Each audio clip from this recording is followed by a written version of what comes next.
According to Islamic belief, death marks the end of worldly life, but consciousness does not completely cease. The grave is the first stage of the afterlife, and what a person experiences there depends on their faith and actions in this life. After burial, Islamic sources state that the soul is returned to the body in a specific manner. This is not a physical life like the one in the world, but a state of awareness in which the person can understand what is happening. At this point, the first night in the grave begins. According to Hadith, 2 angels come to the deceased.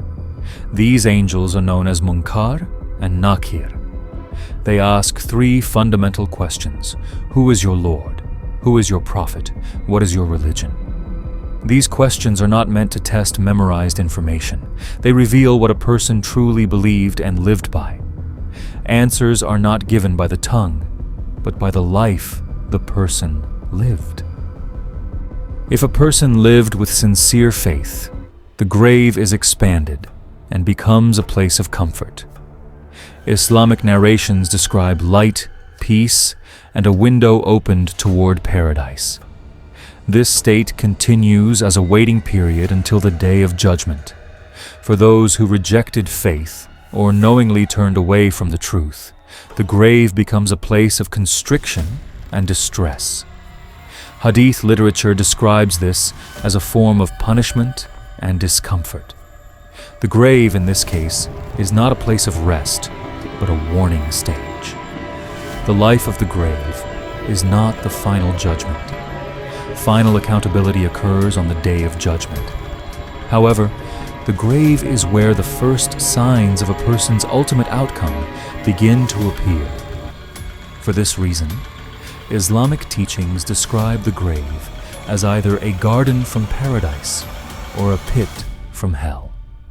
The first night in the grave is the moment when a person first confronts the consequences of their worldly life. This concept is not taught to frighten people, but to remind them to live consciously and responsibly before death arrives. The grave is not the end. It is the first stop of eternity. What awaits a person there is not decided in the grave, but in life. Every word spoken, every action taken, every choice ignored will be faced. No wealth, no status, no excuses will matter. Only truth remains. This reminder is not meant to create fear, but awareness. Because one day every soul will experience the first night in the grave. If you want to understand the unseen reality of the afterlife, subscribe to the channel and stay aware before it is too late.